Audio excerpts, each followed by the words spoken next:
not only when I was at home, but also on the go. YouTube has this app called YouTube Studio, and you can look at your analytics. Oh, man. I think most YouTubers can agree when I say this. That shit can become a crippling addiction. Bro, yes, like, especially because both my channels are relatively small, bro. Like, certain videos where it's like, oh yeah, I'm pulling views, like, that shit's kind of climbing a little bit, and then I catch a sub, or I catch a sub or two, I'll be like, ooh. Then it slow down, and I just keep opening the app. It's like checking your snap, see if you got any reds in there, like, I might get to save that shit.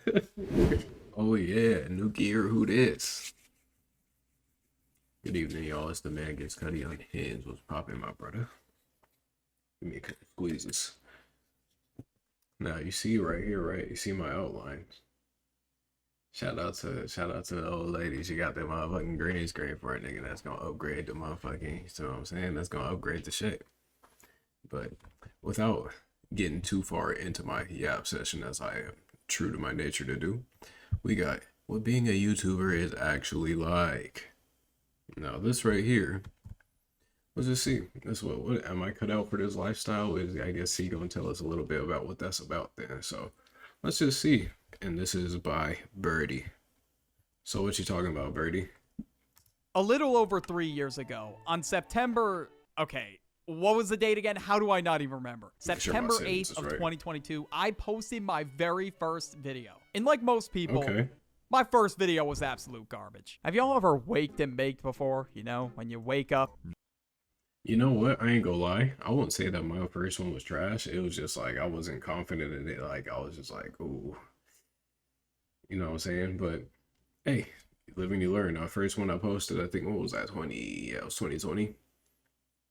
Should have just kept going then, because now it's 2026, and I'm, you know, still where I'm at right now. But, you know, you live and you learn. You just get fucking high as soon as you wake up. And after 3 years on this channel and 5 years on YouTube altogether, a question that I get commonly asked is, what is it actually like to do YouTube? Now, a 9-to-5 job is 100% harder than content creation. Do not get me wrong there. But it's also not a walk in the park either. There's a lot of stuff that you have to understand about the YouTube algorithm and how it works. I'm still learning about it myself. Yeah. I'm not gonna lie to you guys. I'm trying to figure that out for myself, bro. Like, they change the rules every 2 days, and I'm like, I'm trying to get my shit working, you feel me?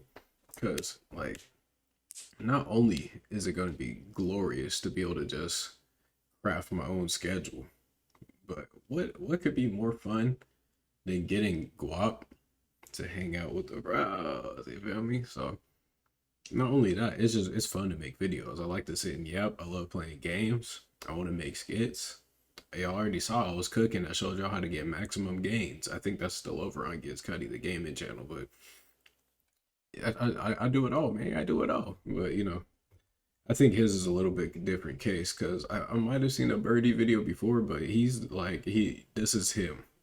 So you don't know what he looked like. When I first started, I definitely got a bit lucky. A lot of people at the time were blowing up making these type of videos. The premise of these videos were pretty simple. You would draw stickmen and just tell stories about your life. I always really liked storytime animation YouTubers, but I never really had any interest in art or...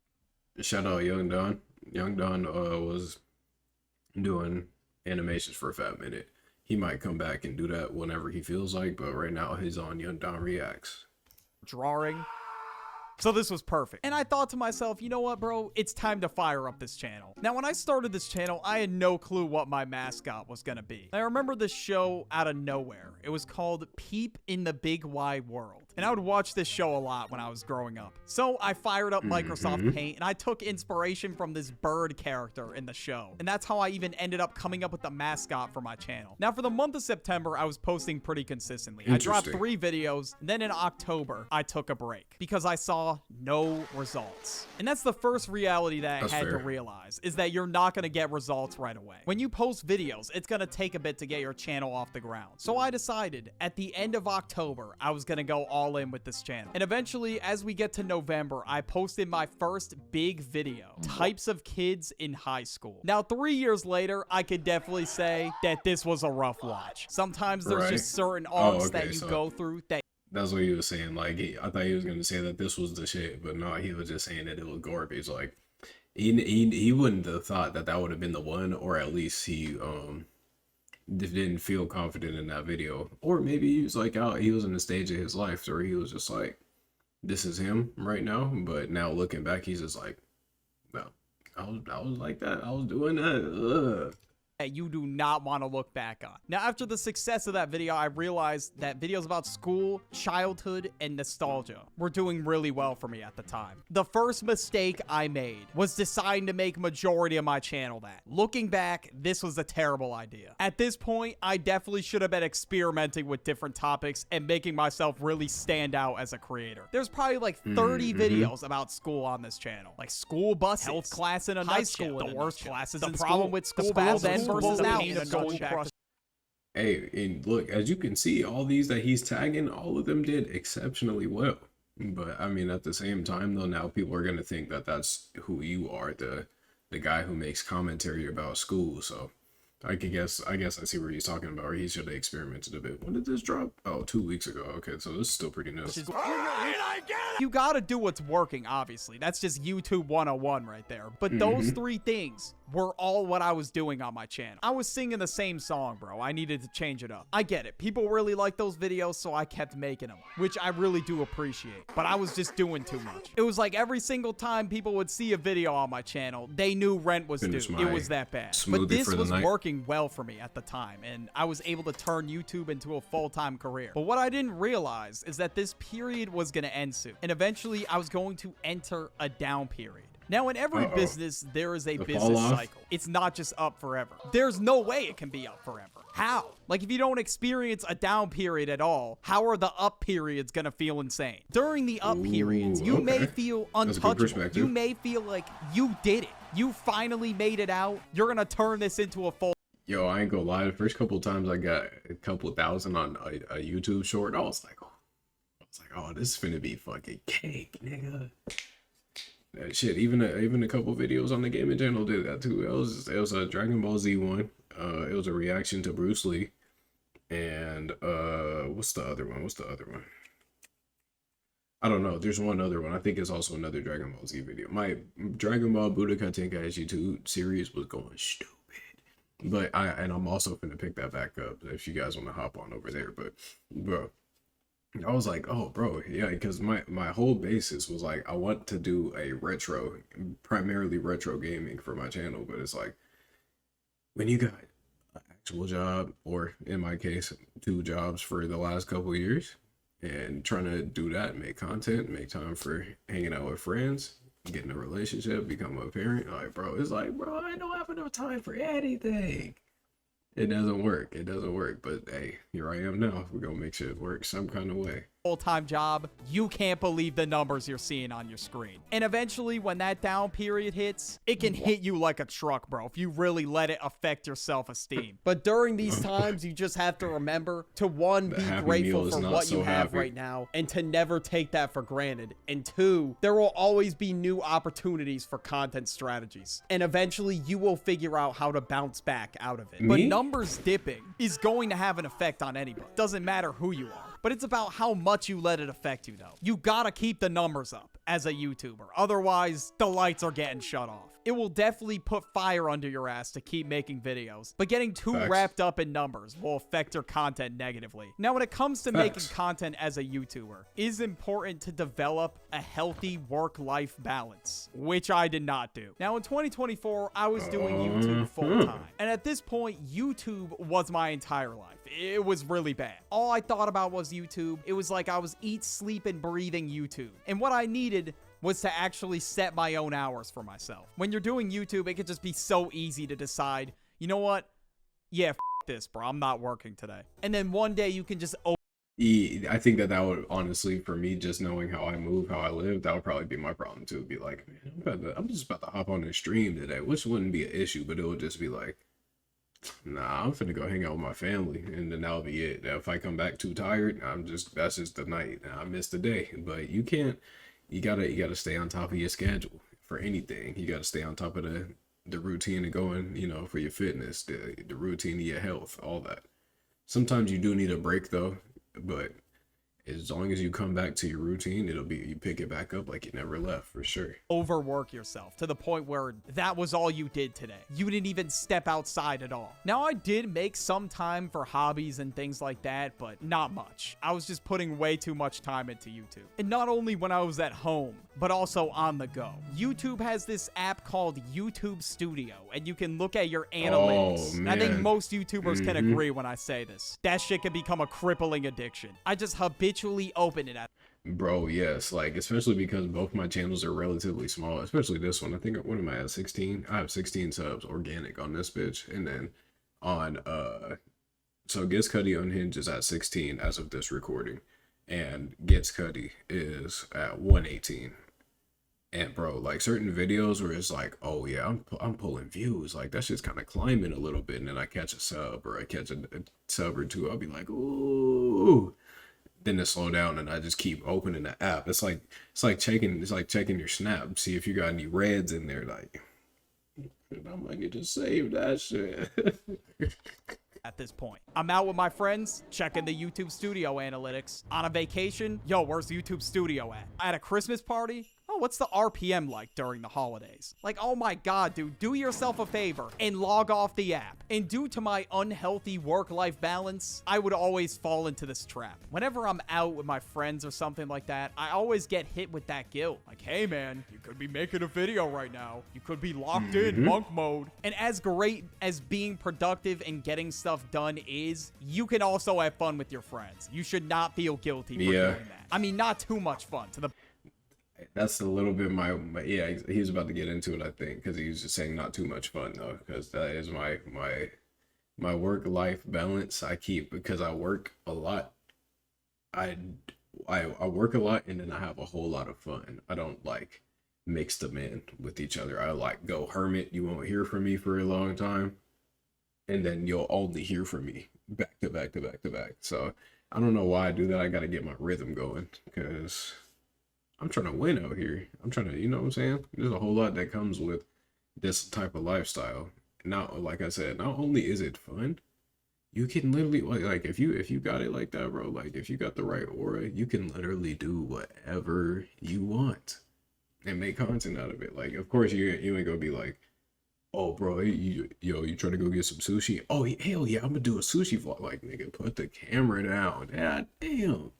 The point where you're drinking every night. That's just OD. But I realized the importance of balancing that when I made YouTube my full-time job. I realized that eventually I would have to tell people that I did this for a job, which I didn't really mind, but I wasn't really sure how people were gonna react, especially if I said I left school to do this. There's just some times where people don't really understand it. I should have just said something like, yeah, man, I'm a Google content analyst.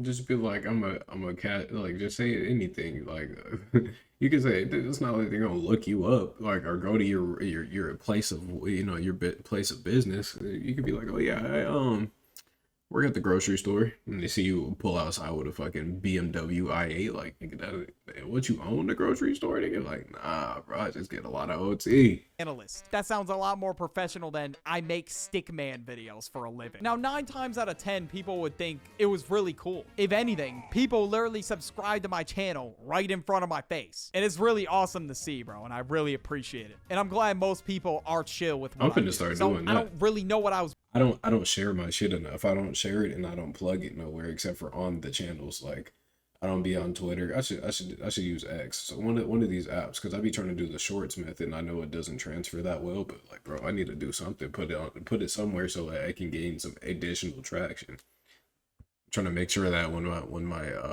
I have one right now, but when my children's is big enough and they got concerts and games and all that shit, I'm trying to make sure I got all perfect attendance. Cause I damn sure I got perfect attendance at work. I ain't gonna lie. Worried about, but sometimes people would tell me, you're being ridiculous, kid. Like, what the hell? Go back to college, bucko. Or sometimes I would just get hit with, you're a YouTuber? And they kind of say it in this tone that was like, really? What the f, dude? Yeah? Like, what do you Yeah. want me to say, bro? I think when I say I'm a YouTuber, some people just imagine a completely different picture in their head. They think of somebody who whips around Lamborghinis in the middle of Los Angeles. They only wear designer clothing, and they're always carrying around like this huge vlog camera. And as you know, sometimes there were YouTubers that were just straight up yeah, this assholes guy's a to clown people. right here. And I think this is the case because sometimes people that will ask was me the, this the as a Doherty follow-up nigga. question. And usually it's the older generation that says this. So, you're one of those influencers? I hate that. I ain't gonna lie, bro. My parents is excellent supporters, but it took a little bit before my mom got into it because she started to understand, like, she's looked into it a little bit more so she understand of it. But man, my father, he was like, man, I wouldn't be doing that shit. And funny thing enough, if my dad was doing that shit, he would be viral. He probably would. I don't know what platform he would be able to use, but if he was like, if this was some shit that was in his time, his era, he would be able to do that shit. I'll just put it that way. But he doesn't understand because he's not in that mind frame of our the current technology. I hate it.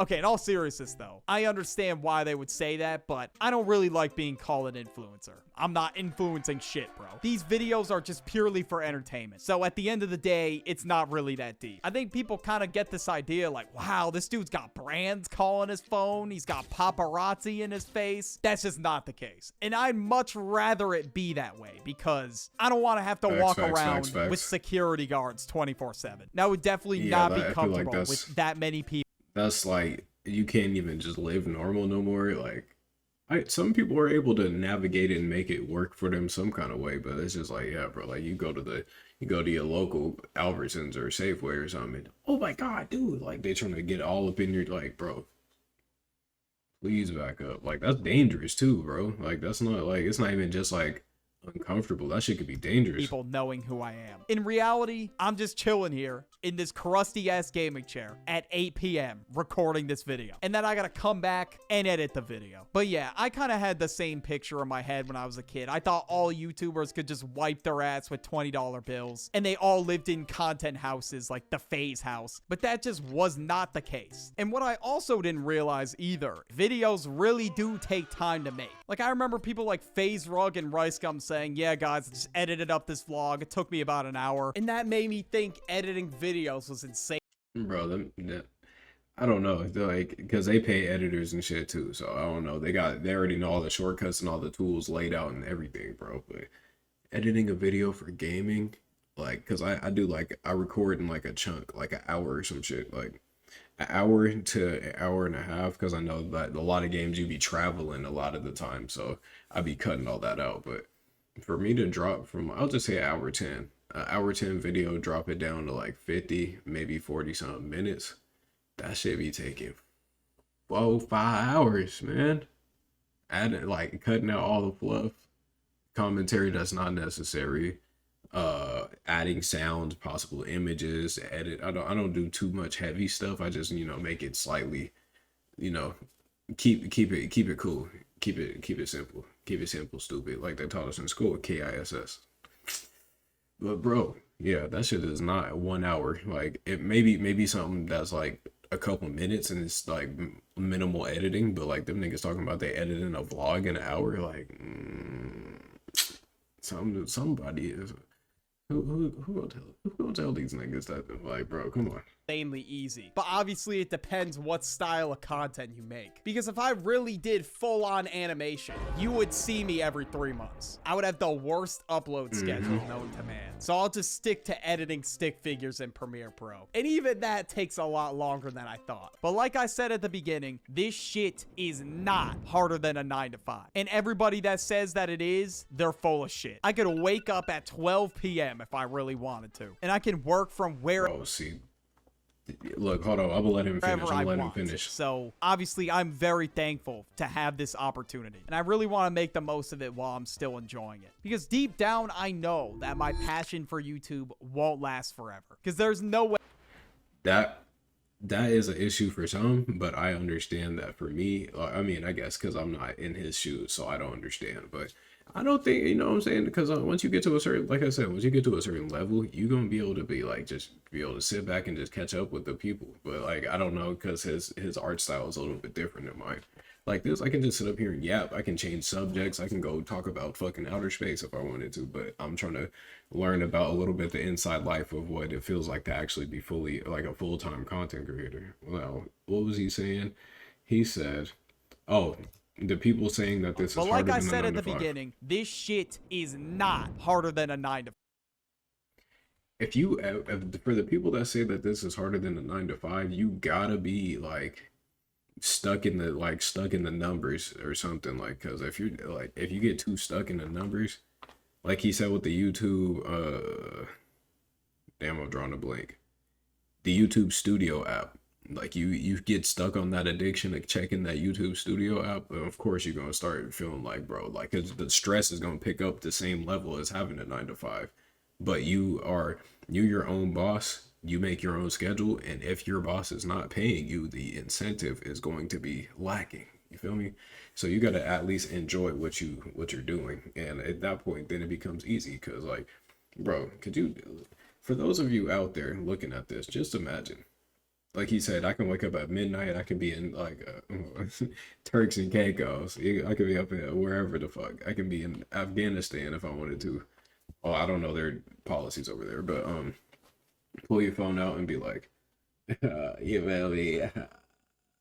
Not even no words, literally just what I just did right there. I guarantee you there's a lot of YouTubers who can do that, and they just made a couple hundred, if not a couple thousand, for uploading that right there. Like, but you think, like, just think customer service, bro. Not even nothing crazy like working at an oil rig, and that's just a whole nother beast, but customer service in of itself. And then compare that to waking up when you feel like it, getting on the computer, turning on your camera, and pressing record, or going live. And however long you decide to go, that's your job for the day. What does that sound easy, or does that sound difficult? Now getting there, that's the hard part, unless you just hit something crazy and it just take off for you fast. But like, getting there is the hard part for sure. And everybody that says that it is, they're full of shit. I could wake up at 12 p.m. if I really wanted to, and I can work from wherever I want. So obviously I'm very thankful to have this opportunity, and I really want to make the most of it while I'm still enjoying it, because deep down I know that my passion for YouTube won't last forever, because there's no way I'm gonna be hopping on the mic at 50 years old. I'm gonna have to hang up the hat one day, and I want to keep all these things in mind when I continue to make content. Keeping a healthy, I mean, shit, when you turn 50, nigga, if I don't got 743, you trying to, I'll take good care of it. No, it's like healthy work-life balance, I gotta get it experiment with myself. different topics, and so on. Oh, and Because I don't this even think I would fuck with it if I was like if I was handed a pre-monetized channel. I don't think I'd fuck with it, honestly. Like, of course I would do it just because it is a free layup, but like, something about doing a challenging feat myself, that hits. Like, if I had somebody who was already doing this shit and they put me on, and I got a head start and I still built it myself, that's still cool. But some building from the ground up, no editors, no outsourcing and all that, bro, that's my goal right there. This year, there were a couple times Minimal where I felt like collabs, no I almost outsourcing. lost my love for the game. So what do I want to do differently in 2026 to avoid that? Well, first, I want to make better quality videos. I want to stop dropping videos just for the sake of dropping them. And I want to make sure that these videos actually are my best work and they align with what I want to do. So if I'm taking a little more than a week this year for uploads, that's why. And the next thing I want to do is continue to do more experimental videos this year. I really liked the video this year where I had my subscribers share a story, so that's why I opened up a new Google form for awkward situations that you are in. And if you want to submit a story, the Google form will be down below. I'll be reading as much of these as I possibly can. But thank you all for supporting me on my YouTube journey these past 3 years, and I really hope that you enjoy the videos, and I'm ready for 2026. And if you enjoyed, I'm ready for 2026 too. Hey, y'all, take me to the moon, hype me up, bro. Take me to wherever we going, because I'm gonna bring y'all with me. The people that's here from jump, y'all already know what it is. But those of y'all I meet along the way, welcome to the channel. It's the man GitzCuddy Unhinged, and I'm out, bro. See y'all on the next one. Peace.